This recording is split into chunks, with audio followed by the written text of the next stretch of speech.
No, not at all. Real Madrid outplayed for that second half. Arsenal take a 3-0 lead into the second leg at the Santiago Bernabeu next week. Frank Leboeuf joins us. We'll be hearing from Frank in a moment. This scoreline almost compliments Real Madrid.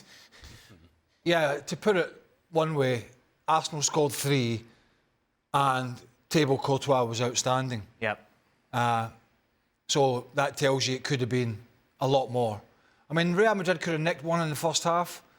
They had a couple of chances. Second half, it was a non-event.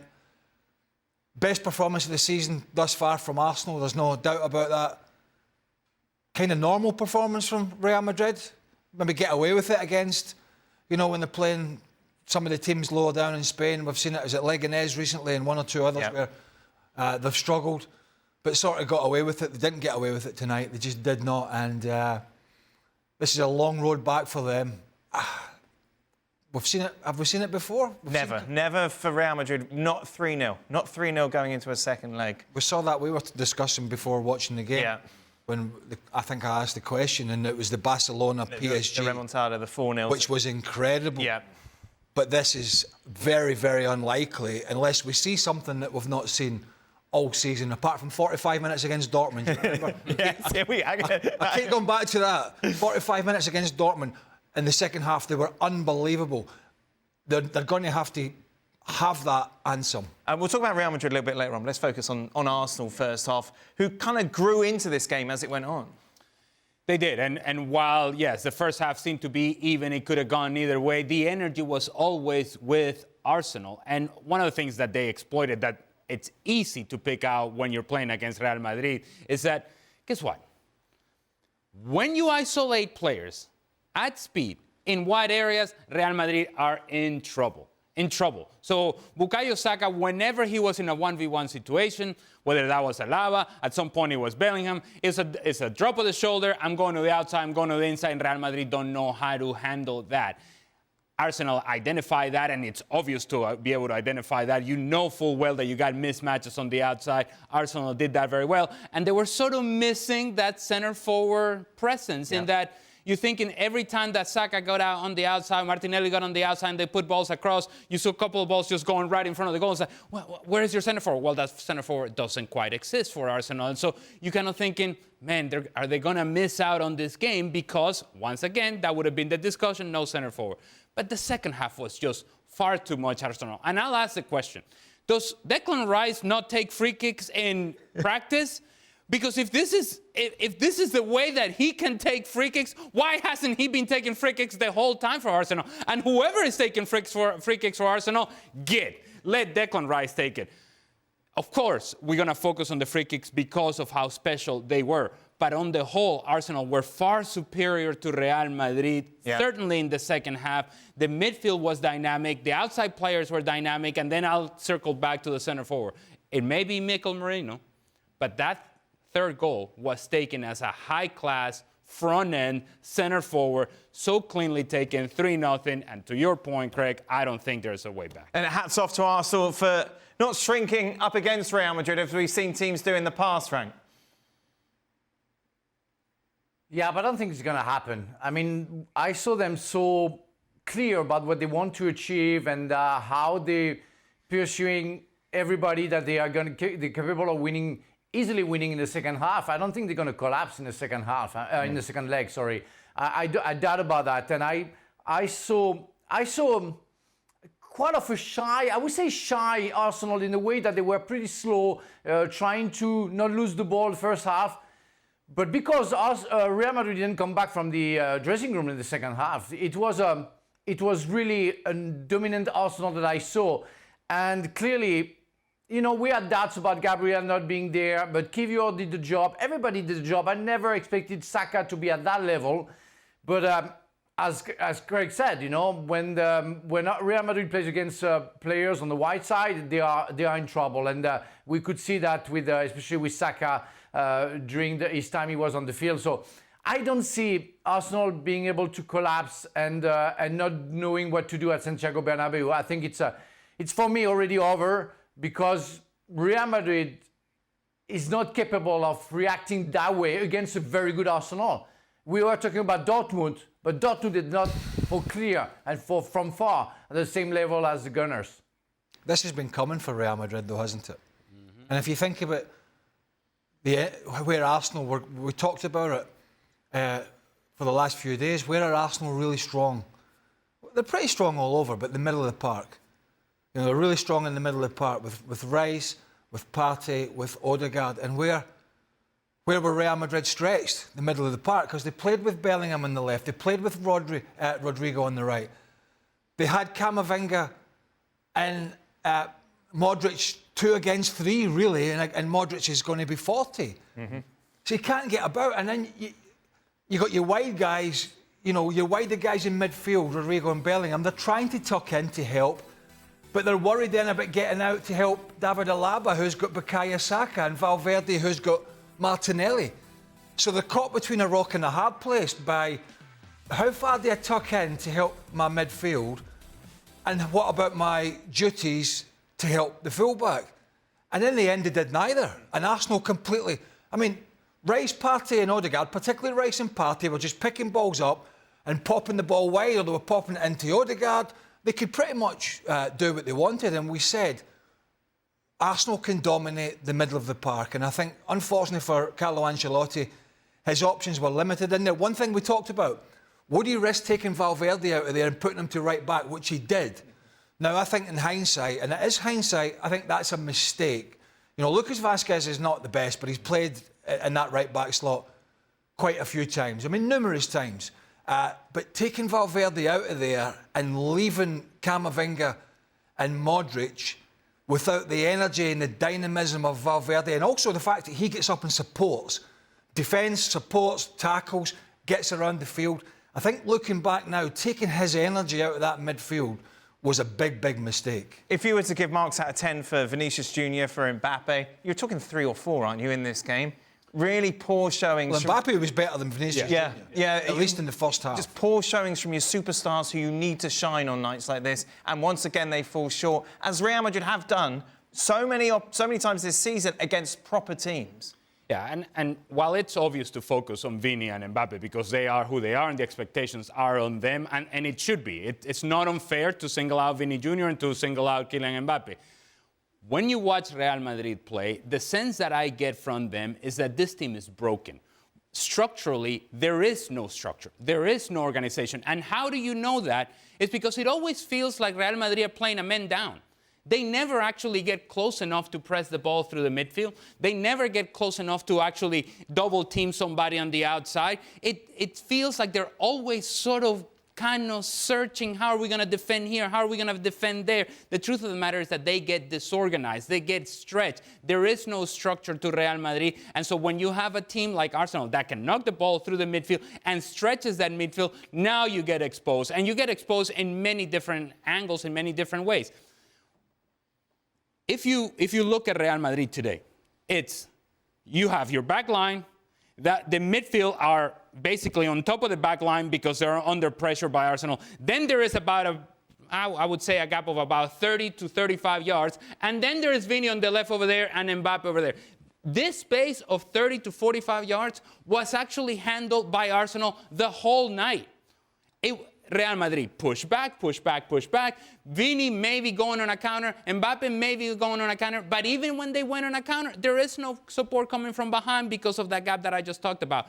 Again, this team lacks structure, lacks balance, lacks organization. And to say that this late into the season, in a Champions League quarterfinal, is a referendum on both the players and also on Carlo Ancelotti in not figuring out, how can I find balance with this group? If you're going to play a 4-4-2, you don't play Rodrigo.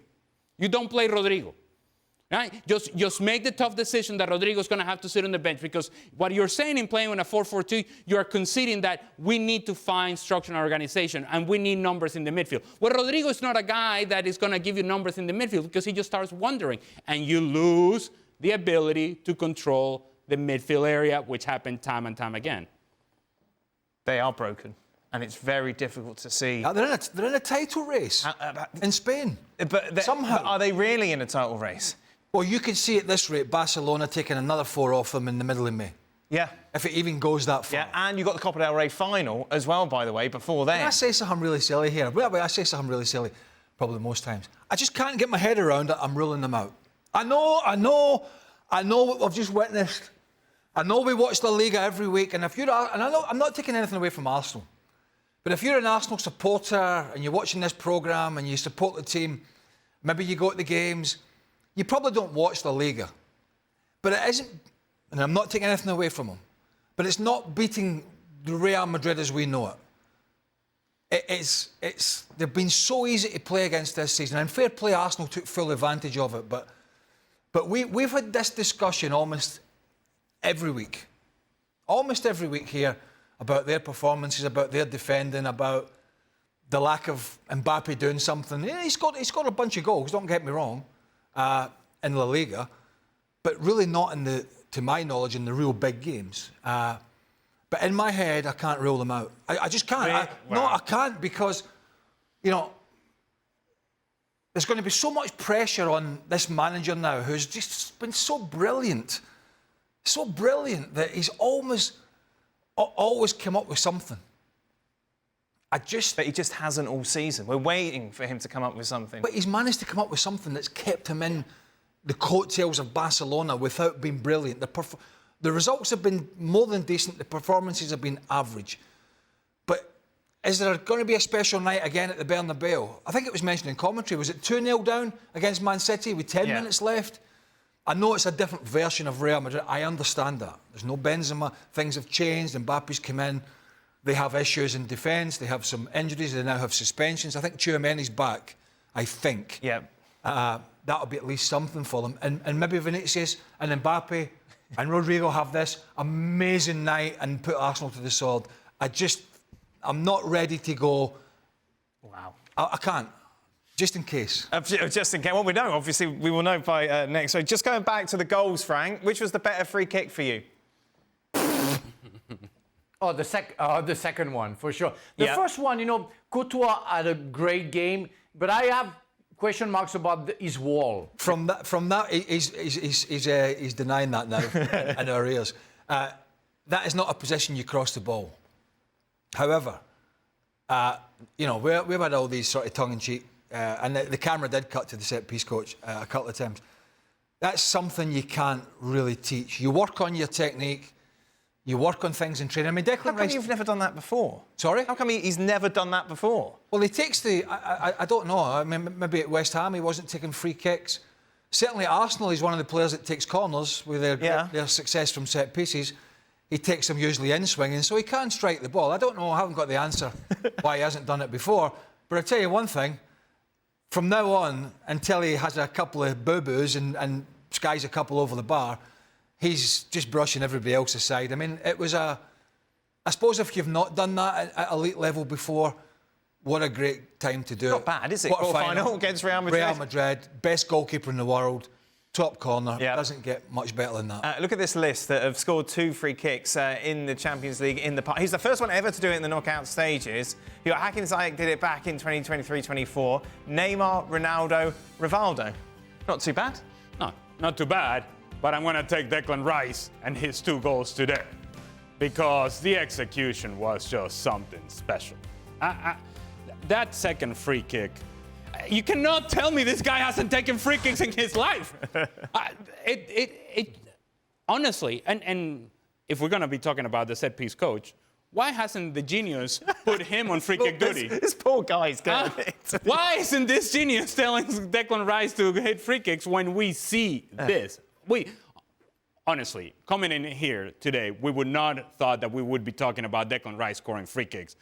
And what a free kick. But the thing is the second one as well, I don't want to labour this, but the wall is on the right-hand side. And the second one actually goes in Courtois' side. Yeah. He's got that side. The wall's protecting the right-hand side. That's the goalkeeper's side. Now, normally at that point, we are lambasting the goalkeeper for, you know...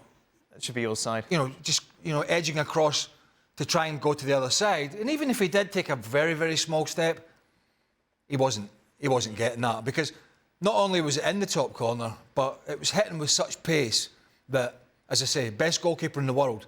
and he was getting nowhere near it. Go on, Frank. He made a statement, and even when he's going to play with England, there's going to be a question mark. You know, everybody will say, you know, Declan, try it on, because, you know, when you did twice, you can do it thrice, and that's possible. I mean, really, that was 2 masterpieces. There's nothing to complain about, and how he curved the first one, and how he smashed the second one. It's something you don't really see quite often.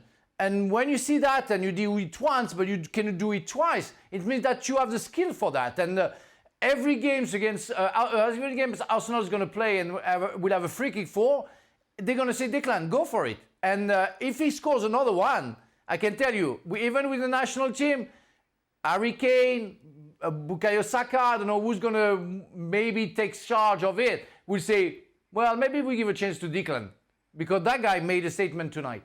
But Arsenal, you know... You've been banging on about the need for a striker. And if they've stumbled across Marino, of course, scored a big goal tonight. Well, he scored a few, but he's a goal-scoring midfielder. We've seen that with Spain. We saw that with Sociedad. He had some period in England before, I think, at Newcastle. He was a bit less experienced, didn't quite work for him, but he's a guy who gets his quota of goals from midfield. He's a perfect sort of fit for it. He's big and he's strong. He's got good timing. He's got a nice left foot. He's strong in the air. So, yeah, I mean, it's a short-term fix. Obviously, Gabriel Jesus and Havertz are injured. It's a short-term fix. But I think more importantly, it was the way Arsenal sort of outplayed Real Madrid all over the field, particularly in the second half. They knocked it around. It was quite embarrassing in the end, actually. And think about the other side of it, is that Real Madrid's strongest point could not affect Arsenal's weakest point, because Arsenal at the back were missing Gabriel, they were missing Calafiori, they had to put Kivior back in there, who did a good job. But I'm sure when Arteta was putting his team together, that was one of his major worries, was how would Kivior handle the occasion, how would he handle, you know, Vinicius, Mbappe, Rodrigo, how would he handle the balls over the top? And really, there's nothing of any note to discuss, apart from that one pass from Bellingham in the first half that he slid down the side. There's nothing really of any note that I can remember where the 2 centre-backs were scurrying back because they got themselves in a bad position and Mbappe was running through and goal. And maybe that's, you could say, that was great teamwork from Arsenal, yes. But I think a lot of that's down to the fact that Real Madrid did very, very little with the ball. Go on, Frank. Craig, at first half, you know, you have to consider that Vinicius Junior, has a big chance, and Saliba can counter the ball that Vinicius was trying to give to Mbappe. Mbappe has a very good chance in front of Raya. You were mentioning Kivior's mistakes. That's the only one. Where Bellingham got the ball back and give it to Mbappe. It could have been another story. It could have been another story, really. At the end of the game, you can say that that would have been unfair, but that would have been really unfair. But you could say as well that could have been another story. And if your megastar are not capable of scoring a goal with the tactic that Ancelotti put on, that's maybe why Real Madrid have lost 3-0. But again, they had 3 big chances the first half. I forgot about that, Kivior. Yeah, they had chances, but then Courtois made some great saves. I was off trying to reapply for my corporate card. Yeah, good. Let's take a look at the odds then to advance to the next round, where, of course, the winners will face either PSG or Aston Villa. Oh, wow. 12-1 on Arsenal. Meanwhile, Real Madrid 23-4. Give me a percentage, Frank. For me, I would say 80% chance of Arsenal going through. So 20% chance Real Madrid. Yeah. You just keep touching your head a lot. Yeah, but I'm a bit got a few issues today. Computers, cards, just general issues, really. Yeah. 10% I'm giving them a 10% chance. Real Madrid have gone through. Very minimal, but not dead. Yeah, I know. I'll cut that in half. 5% for Real Madrid, 95% Arsenal. And I think I'm being kind to Real Madrid. This may get ugly for Real Madrid. It's already got ugly in La Liga, hasn't it, recently for Real Madrid, of course, losing at home against Valencia. The weekend sees them away against struggling Alaves. Ooh, if they lose that, dearie me. That is 9:45 Eastern. Leganes against Barcelona, the late game on a Saturday. So Bayern Munich 1, Inter 2. Inter with the momentum going into the second leg. No better man to take us through this game. Jurgen Klinsmann, of course, played for both of these sides. Jurgen, Inter will be delighted, obviously, with this result. Yes, absolutely. I mean, it's a great result for Inter. I think also deserved. It was an interesting game. I think tactically, the way Bayern Munich approached it, they had Guerrero playing basically in the attacking midfield position ahead of Goretzka and Kimmich, and they went into a man-to-man coverage all over the place, which is very rare that Bayern Munich does that. So they try to kind of get a grip in that game, and as you saw, Harry Kane had a huge chance at first half to score, and then when it was then 1-0 for Inter after this beautiful goal from Lautaro Martinez, the assist from Thuram, spot on, it became very, very difficult for Bayern. Then obviously the substitution came, and Thomas Müller, who is the talking point in Germany at the moment, obviously scores his goal. This is what the stories are all about. He's coming in and scores, makes it 1-1, and then we saw that Bayern Munich side that gives away too easily then goals that also in the last season happen often, that the back line is not protected. It's a quick transition from Inter in a breakaway. They score that 2-1 with Fratesi. And now they go home to San Siro as the favorite. I mean, it's not done yet. It's not as a clear result as Arsenal made it. There's still a chance for Bayern Munich to come back in this, but it will be very, very difficult in front of 85,000 in San Siro the next week. Jurgen, just technically, how good a finish is that from Martinez? Oh, absolutely gorgeous, a gorgeous goal. I mean, the whole sequence was top. The layoff from Marcus Thuram. And then, as Greg said rightfully, I would have expected him to go to the other corner. If you already do it with the outside of your foot, he chose the more difficult corner and put it in the upper 90. Absolutely gorgeous goal. And that gives him a lot of confidence to go into that second leg. I mean, Inter is under a lot of pressure as well. I mean, the fans now, after years and years of waiting for the Champions League title, they want to go to the final, and for Bayern Munich, it would be a final, obviously, in their home stadium on the 31st of May. So I don't write them off, but it will be a lot of work for Bayern Munich to come back into that one and make it happen. Jurgen says it was deserved. Well, first of all, I say, how dare you go to Jurgen to ask about the quality of finish when I'm here sitting next to you? I know, I'm sorry, Ali. Apologies. Apologies. Well, it was more than a yard out. Oh, well, thank you. It's outside of my kind of range. Look, I think Inter showed us today why they should be one of the favorites to win this competition. Because even though they were put under pressure by Bayern Munich, there is so much know-how to Inter in the manner in which they approach the game. And yes, there were moments of good fortune. And yes, there's a chance, huge chance missed by Harry Kane. But the management of the game from Inter late in the match as compared to the mismanagement of Bayern Munich. Jurgen just mentioned, they had a difficult time getting back into this game. You tie it up 1-1. You have to make sure that at the very worst, it ends 1-1 and you give yourself an opportunity away from home. Instead, Bayern Munich do what they have been doing the whole season, and that is, we're going to keep going. Right. We're going to keep taking chances. Is that on company? And that's what I was about to say, that whether it's the players on the field and the leaders of this team on the field to get the team organized, or the manager on the sideline say, hey, listen, we don't have to send both outside backs forward. We don't. How about we get behind the ball? If we happen to create a chance, if we happen to win the game late, so be it. But we're not giving up a goal. Bayern Munich have been doing this the whole season. And I'm going to throw out a name that people are not familiar with. Samuel Essende. He is the striker center forward for Augsburg. Why do I bring up his name?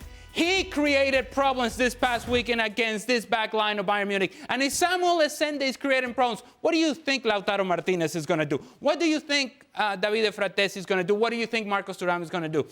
These are higher level players that are creating issues for Bayern Munich. And in this case, they get exposed. In this case, they lose a match that they should not have lost. And now they're trailing and chasing it away from home. You know, I've been banging this Inter drum for a little while. You're banging lots of drums, Craig. Well, I think when you look at... I'm not a very good drummer, by the way. I think when you look at the package, they have a little bit of everything. You want a fight, they can have the fight. If you want to defend deep, they can defend deep. They can play a bit of football, as we know. We saw that tonight again. And they're a threat up front. That's a great package to have. And when we're talking about the bigger picture with this coach who's been in there for numerous years now, they play this system, they understand it. We saw that Bastoni defending at the back, in the middle of the 6-yard box with Harry Kane when he thought he was going to have a free header. That sort of typifies him. And think back a couple of years ago to the Champions League final when they played Manchester City and City scraped a win. That year, City were playing almost everybody off the field. 70% possession, could hardly get a kick, peppering the goal. And until they come up against this Inter side in the final, who made it so difficult for them that I think Ederson had to make a couple of saves just to make sure City won the Champions League, because this is what this side can do. It can mix it, it can match it, it is big, it is strong, it is physical, it's got some quality players, it's got an experienced coach who's been in there. He knows every player like the back of his hand. I'm not suggesting they're going to win it. I don't know how it's all going to come out with the Barcelonas and all the other teams that are in there that are playing great. But what we do know is this Inter side know what they're all about and they know what they are good at. Jurgen, you know better than most how hot this Bayern Munich seat can be. Vincent Kompany winning the Bundesliga, obviously improvement on last season, but a quarter-final exit when the final, of course, is in Munich this season. How much pressure, how much criticism could he be under? Oh, I don't think that. I mean, Vincent is doing a good job. He's getting a lot of good comments there in Munich. He's doing a work where he's focused really on the football side. He's not involved in any political stuff. So I think people are fine with him. But the expectations are simply that we want to play this final at our home stadium on the 31st of May in Munich. And if they go out now against Inter next week, if that should happen, then it would be a big blow for that club, you know, because it means a lot to them. I mean, they obviously expected to win the Bundesliga every year, and last year Leverkusen took it away. They will do it this year, certainly, but it would be a big blow. It would be a huge disappointment for everyone in Munich. They understand that the other teams are good too. They have a lot of respect for Inter. They have a lot of respect for the other teams still being in competition. There's no doubt about it. I mean, as Craig said, Inter grew over the last years tremendously. You know, they built a roster where they basically put two guys into every position that is high quality. You know, they can switch the positions. The players learned under Inzaghi to play their roles. You know, if a Bastoni goes as a left center back, goes up and ends up as a left winger, you know, and crossing in the balls, then somebody else, you know, takes his spot. You know, they constantly rotate. Everybody knows what to do. You know, there's no criticism within or kind of problem within the team if Lautaro maybe sits on the bench for a couple of games because he gets a break. So there's no too much ego-driven topics within the team. You can see that when I saw a few games at San Siro this year. You could see when they are celebrating, their whole bench is running on the field and is celebrating with them, even if they play maybe Empoli or Bologna and not Real Madrid or Bayern Munich. And so I think they are ready for going after this trophy. Obviously, there are big names in it now in the last 8. But for Bayern, as I said, it would be a huge disappointment. But really, can you really? Sorry, Ali. Can you really? I know there's always expectations, Jurgen, in Munich and at Bayern in particular. But can you really, deep down, look at this team after last year when Tuchel was sacked and Leverkusen won the league, and they bring in Vincent Kompany. There was no real big signings in the summer. I mean, Michael Olise came in. Can't really think of too many more. And they bring in a manager who was effectively, 5th or 6th choice. So, do they really expect them in that space of time with not a lot of transfer activity and an inexperienced manager to win the Champions League? I mean, that's a stretch. Yeah, I agree. I mean, this is a talking point. It could be a debate to have, because obviously we saw last year when Leverkusen had this unbelievable season that the problems for Bayern were in the defensive midfield. Was the coverage for the center backs. They brought in from Napoli Kim Min-jae, who I coached for South Korea. Fantastic defender, but he played at Napoli. He played with three center backs, similar to Inter, with a back three, and felt far more comfortable. Then he got thrown in as just two center backs in the middle. And as you said before, their fullbacks always go up front. So you always need cover in front of your position, and this cover hasn't come often at Bayern Munich, because Kimmich wants to run the show more as a playmaker than as a number 6, and Goretzka is also a player that his characteristics is to go into the box and also finish things off very strongly, but he also doesn't like to defend in front of your center backs. So this role, they haven't fixed that one, and they haven't done much on the transfer market. And then you see kind of by year what Inter Milan did over the last 4, 5, 6 season. They doubled their positions, and now they're also a bit fortunate because Bayern Munich has a lot of injury issues, Alphonso Davies, Upamecano, and so forth. So it's just bad timing maybe. Couple of things. The point that Jürgen just made about Joshua Kimmich. If you watch the 2 goals today from Inter, Joshua Kimmich is trailing the player that ends up being the goal scorer, Lautaro Martinez, and more importantly, Fratesi. And it tells you, if you're a holding midfielder, where is it that you should be as you support your back line? It should be right around that area, top of the 6-yard box, and Kimmich was missing. That's one thing.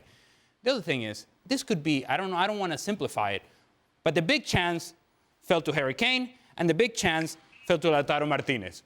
Harry Kane missed his, Lautaro Martinez had a world-class finish. And that indeed, I think it's a difference in the game. Of course, Bayern goes out to tie it up, and Fratesi scores a late goal, but it changes the dynamic of the match if Harry Kane is able to put away his chance.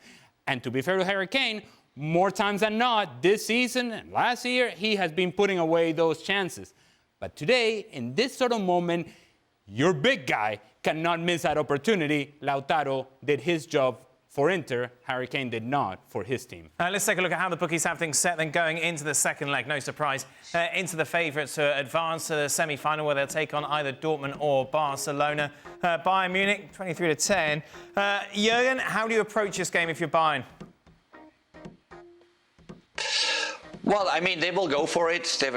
They will try to win it, and they will do that from the beginning on. And Inter hopefully plays a little bit more, attacking style than they did today, because obviously the second half it was all Bayern Munich, and Inter was waiting for this occasion, which came late with Fratesi, and they scored then.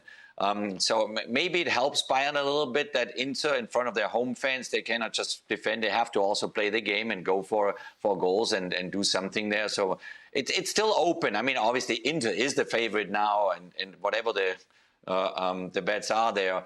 But there's still a chance for Bayern Munich to get this done. I would maybe call it 65-35 for Inter. That was my personal feeling, but it's doable. It's still doable. We can expect an interesting game next week. Jürgen, did I hear a rumour you're going to be in New York this weekend for the watch party? Yeah! Is that right? Yeah, that's right, yes. Nice. Everybody's in New York on the weekend. Yep, helicopter in, helicopter out, quick as possible. So 2 remaining Champions League quarter-final first legs. We'll see PSG against Aston Villa, and we'll see Barcelona take on Borussia Dortmund. For Barca, it's been an exceptional season. Lamine Yamal has got better, of course, from his debut year. There is now talk of maybe even winning the Ballon d'Or. For more, ESPN's Moses Lorenz caught up with Lamar. Quedan menos de 2 meses para que acabe la temporada. ¿Cómo llega Lamine? ¿De cabeza y de piernas? Muy bien. Yo creo que una cosa que he aprendido este año es a gestionarme. Muchas veces hay gente que dice ¿por qué no se mueve durante 10 minutos? Y al final hay momentos en los que no hace falta correr todo el rato. Tienes que saber gestionarte durante el partido, durante la temporada, saber durante los entrenos lo que tienes que hacer, lo que no tienes que hacer. Entonces yo creo que es algo que he aprendido y la verdad que llego muy bien llego. Y sois líderes por méritos propios en Liga, estáis en la final de Copa, Champions tenéis un compromiso complicado con el Dortmund. El que habla de triplete se adelanta mucho, corre demasiado. Bueno, yo soy de las personas que siempre confía en su equipo, entonces yo desde el principio de temporada siempre voy a lo máximo, entonces si se puede ganar el triplete, pues al principio de temporada digo el triplete y ahora no será menos. No es por autoconfianza, no es por nada, es porque al final tienes que confiar en ti mismo, porque si dices que va a ganar otro equipo, no sé para qué sales al campo a jugar, entonces sí, podemos ganar el triplete, somos el Barça, ya lo hemos conseguido, entonces ojalá, otra vez. Lo que no es normal es como lo que me has dicho antes, ¿no? Que con 17 años me vengas y digas, no, es que si no salgo a ganar el triplete, mejor me quedo en mi casa, ¿no? Tú no sabes lo que es la presión, ¿no? No, yo creo que intento disfrutar solo. Yo creo que si no intento disfrutar, no pienso mucho en otras cosas. La verdad que tampoco sobrepienso mucho sobre qué estoy haciendo, qué haré mañana, qué partido es este, si es más importante. Obviamente sé que estoy jugando en el Barça, sé la importancia que tiene, pero no pienso en la presión. Es jugar, disfrutar y ya está. ¿Dónde te ves de aquí 10 años? 27... no sé. Una pregunta difícil, es que 27, no sé. Yo creo que parecido ahora, yendo de la ciudad deportiva a mi casa y de mi casa a la ciudad deportiva. ¿Cómo es para un adolescente debutar en la élite? Es como un sueño, yo creo. O sea, aún lo sigo pensando. Al final, si llegamos a la final de la Champions, si la final de la Copa del Rey esta que viene del Clásico, el Mundial, todo es como un sueño, es como si estuviera jugando al PES, entonces es algo increíble que sí que cuando llegas a casa dices, he jugado una final de una Eurocopa, ¿sabes? Entonces es algo increíble. Great to watch on the pitch, very likeable as well, it must be said, coming across that interview off it as well. Jürgen, he's 17.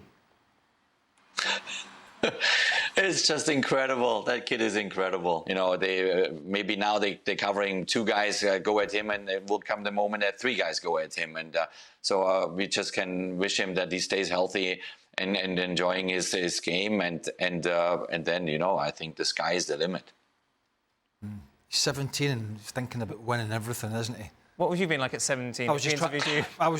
At 17, I was just trying to get rid of my acne. That's all I was interested in, getting rid of the spots off my face.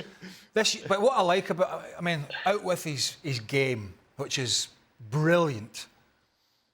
You mentioned the word, grounded. I love how, on the face of it, he just seems like a very normal, natural young man, taking it in his stride and not allowing it to go to his head. Maybe it's just, you know, good family behind him, good people talking to him, good coach, and all that sort of stuff. But you've still got to go and do it for yourself. You've still got to live as a 17-year-old, but do it the correct way for the position that you're in. Because all his mates from school, they'll all be off doing this, that, and the next thing, which he can't do. But man, what he's delivering on the field, amazing. The best part of that interview is that it so happens that the toughest question for him to answer is, what are you going to do when you're 27? And it seems so like out of this world for him to think, 27, good Lord. That's old. That is old. What am I going to...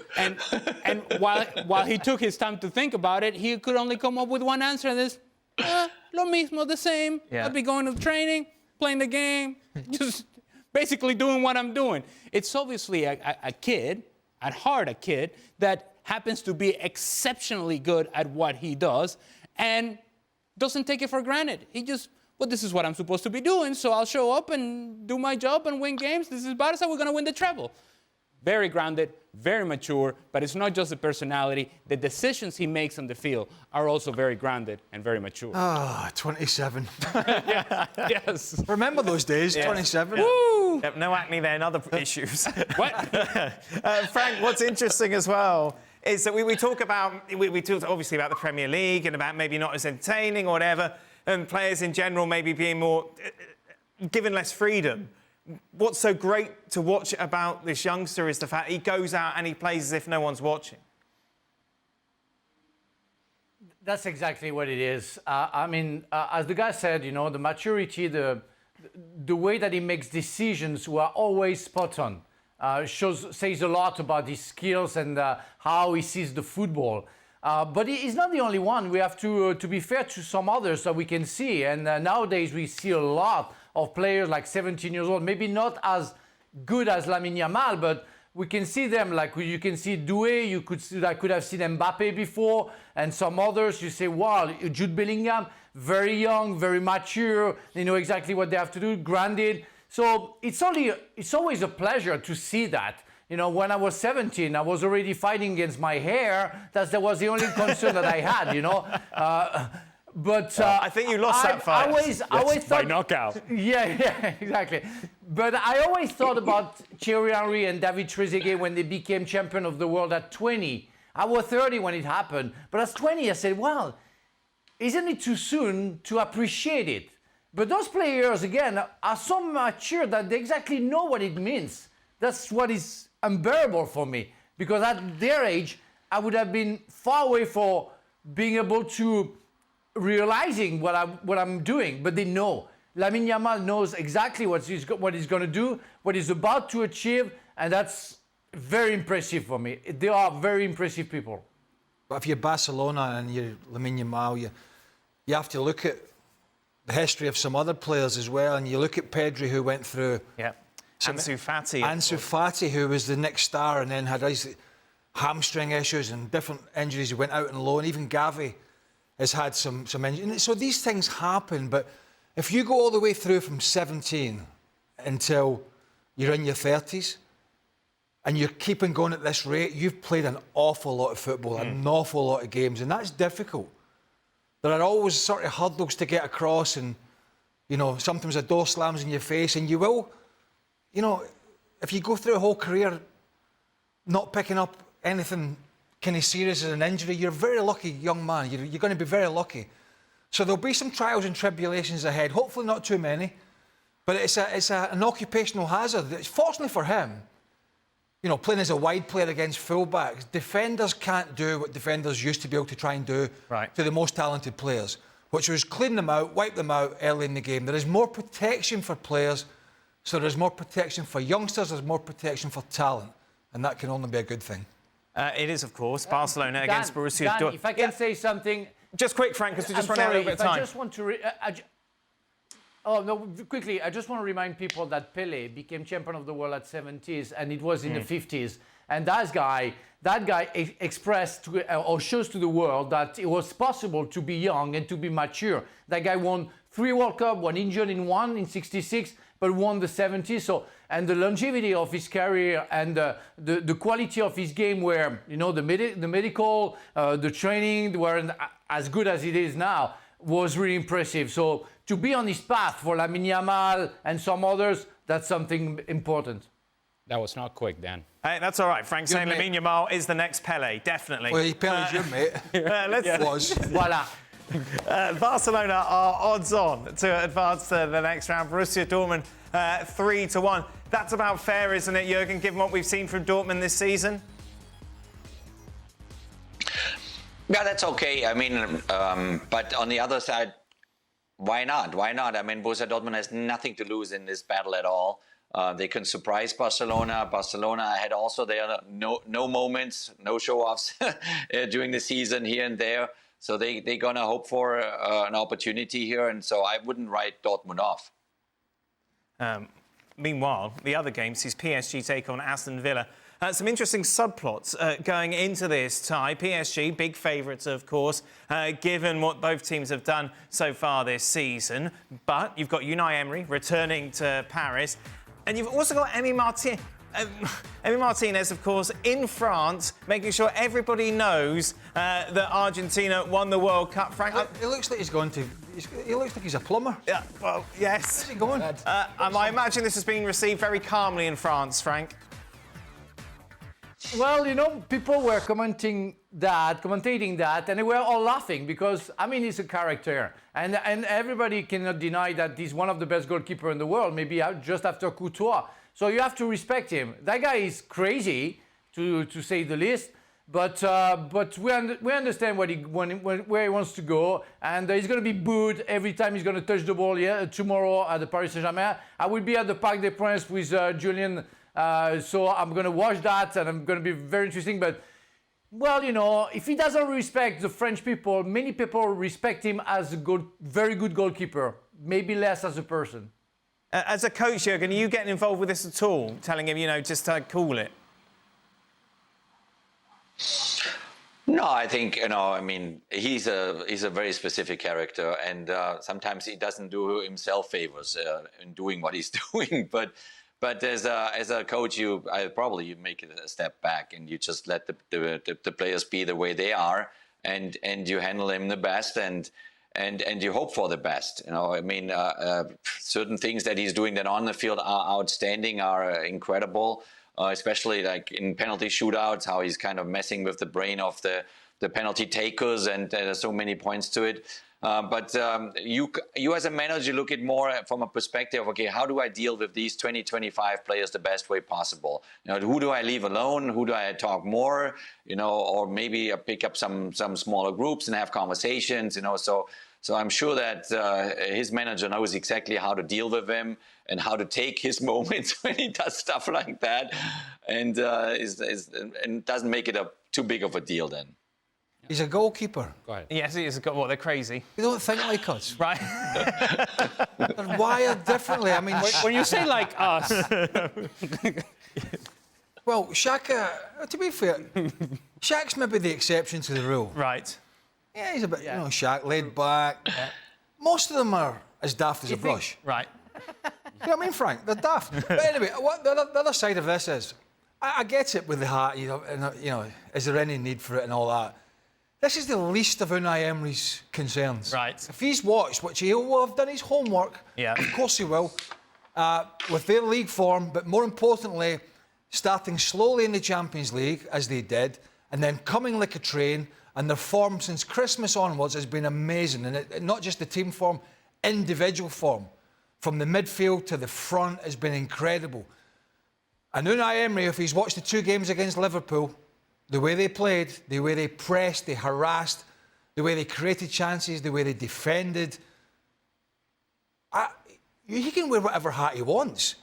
He's got much more problems dealing with PSG if they play in that manner tomorrow. Because if they play like that tomorrow at home, it could be a long old 90 minutes plus for Aston Villa. for the sake of accurate reporting, that was not a plumber's bag that Emiliano Martinez had. It was not. That's a mate bag.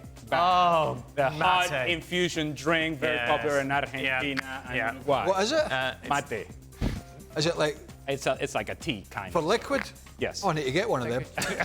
PSG are big favourites. Aston Villa 11-4. Now, Jurgen, I know when you're on this show, you're very measured, very sensible answers. Yeah. If you're Unai Emery, you really want to stick it to PSG, don't you? Yeah, you have nothing to lose. I think, Frank knows that the best. You know, PSG this year is a different Paris Saint-Germain than it was before. You know, after letting all the superstars go and building actually under Luis Enrique a real team. They're a real team now. I mean, they are there for each other. They're fighting for each other. They're running for each other. So for Aston Villa, it's going to be very, very difficult to beat that PSG side. But them themselves, you know, they're unpredictable as well. You know, they had some incredible games, and that they are there for a reason. They're in the final 8 for a reason. So it's not done yet, but I agree that Paris Saint-Germain is the favorite in that one. Last word on this game to you, Frank. Well, you know, it's going to be very interesting. Again, if, as Craig mentioned, if Paris Saint-Germain plays the way they play against Liverpool, there is no game for me and they're going to win. But Unai Emery has 2 revenge. The first one is to beat Paris Saint-Germain, and the second one is to beat Luis Enrique. Remember that remontada, the second leg, Luis Enrique was at Barcelona and Unai Emery was at Paris Saint-Germain. So, yeah, big time tomorrow for Unai Emery. Very interesting to watch.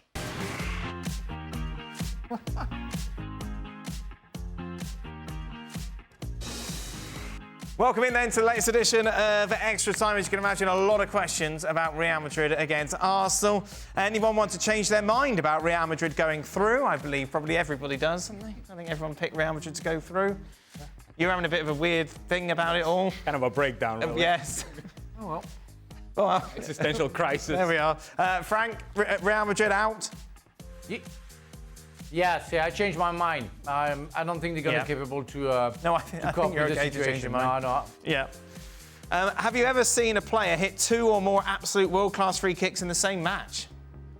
Juan Arango The Venezuelan. for the national team.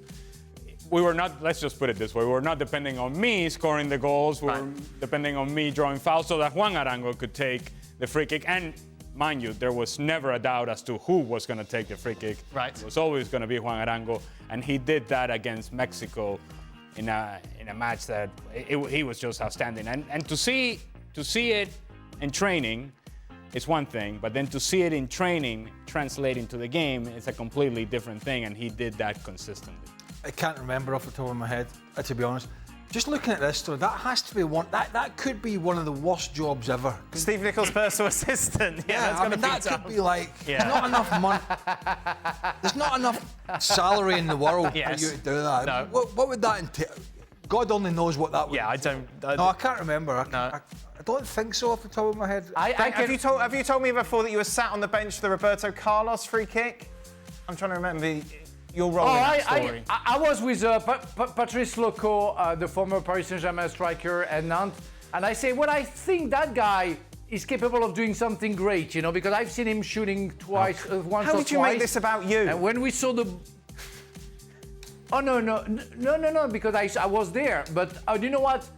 Because of your question, can I answer to the question? Michel Platini, France against Italy, scored against one of the greatest goalkeepers in the world, Dino Zoff, one on the top corner on the right side, and 10 minutes after, one on the top corner on the left side.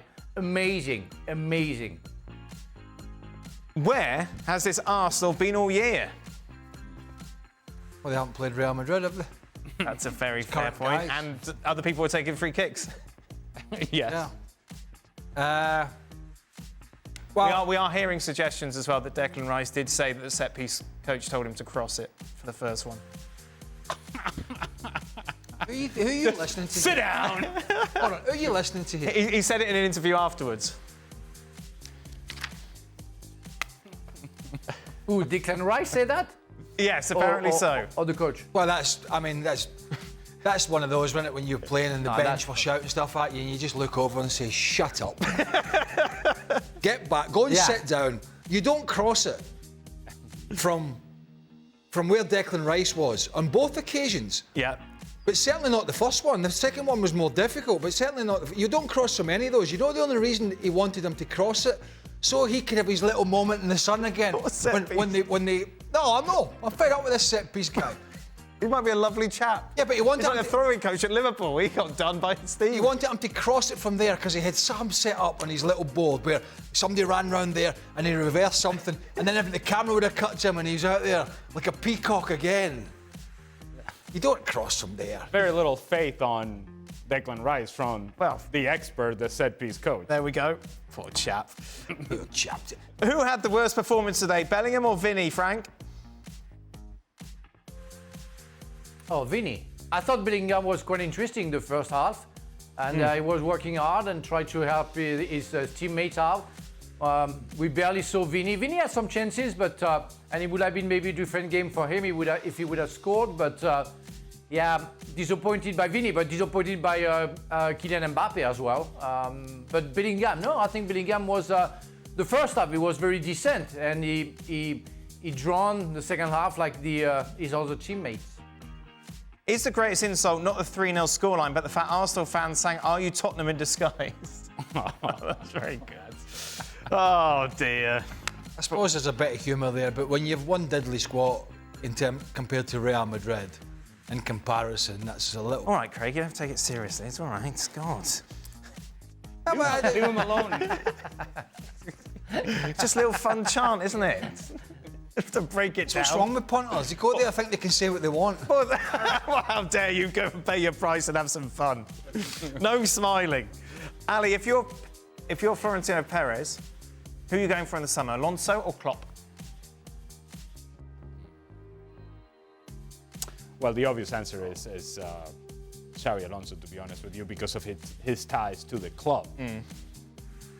as it pertains to Jurgen Klopp, I think he has taken the role that he has taken with the Red Bull organization, sort of overseeing things in which he's making decisions but has none of the pressure. I don't know why you would leave that to jump into Real Madrid if you were trying to get away from the stress of being a manager at the highest level. Real Madrid, I think we can all attest, is a very stressful position. I think it'd be Xabi Alonso, and I hope from Real Madrid's perspective that Xabi Alonso has learned quite a bit about his team and himself this season at Bayer Leverkusen, in which a few of his decisions you can point to and say that cost Bayer Leverkusen in Champions League, that cost Bayer Leverkusen in Bundesliga as well.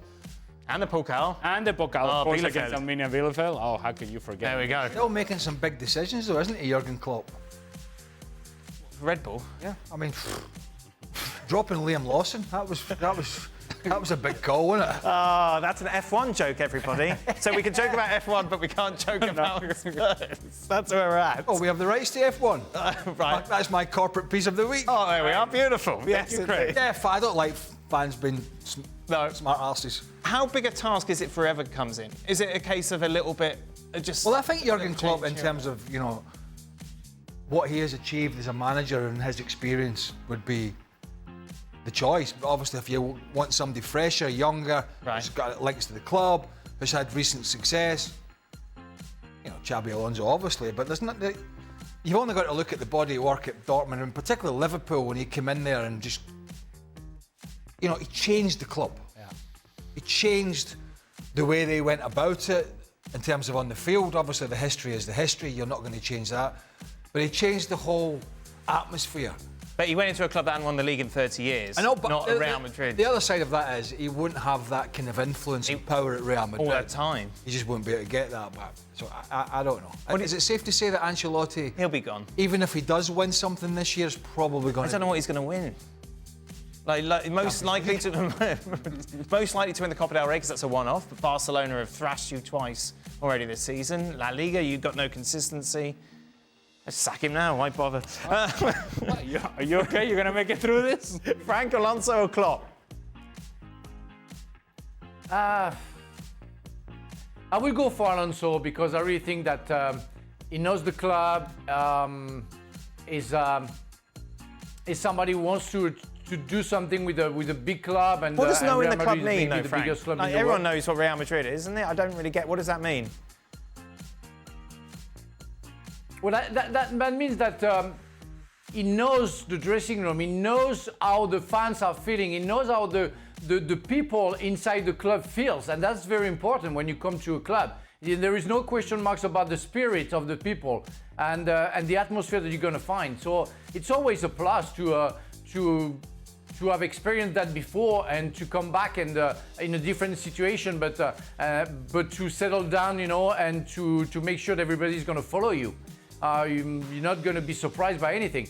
But Klopp is a good choice as well. I mean, as Craig said, he changed a lot of things at Liverpool and settled down something absolutely fantastic for an era, amazing era. So, but I will go for Alonso. I want to see him. I want to see him achieving something for Madrid.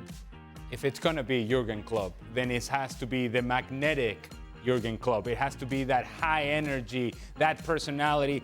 And towards the end at Liverpool, that seemed to be dwindling. And he himself said that he didn't have any more juice left. And that's the only thing that would be, in my opinion, appealing about Jurgen Klopp, is that can the big personality of the manager deal with the big personalities of the club? And I think that Jurgen Klopp would be able to do that. But he has to be able to bring it all the time. And I don't know that he wants to bring it all the time. Final question, Frank. Percentage chance of Bayern going through to the semi-finals of the Champions League?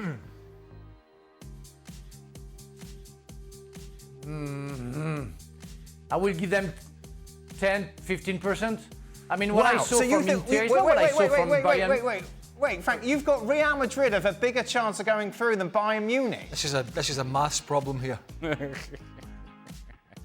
Yeah, because I was too nice to Real Madrid, but when the guy did say 10 or 5%, I say, well, I should have said that because I was ready to say no chance for Real Madrid, but Right, yeah, but yeah, you're for 20. Bayern Munich it's gonna be tough. You know what? Inter Milan, what they have, it's like when I watch them playing today, it's like I went back to the 90s where the Italian championship was the best championship in the world, and Milan, AC, Inter, Juventus, Parma, they were one of the best or the four of the best teams in the world and dominating Europe. So, and I saw that coming back and I think Craig explained that they, everywhere they were very good defensively. When you needed them to be strong, they were strong. You needed to create, they were able to create. And at front, with Barella, Lautaro Martinez and Marcus Thuram, you have finesse, you have good choices, you have real talent, and everywhere you have talent. So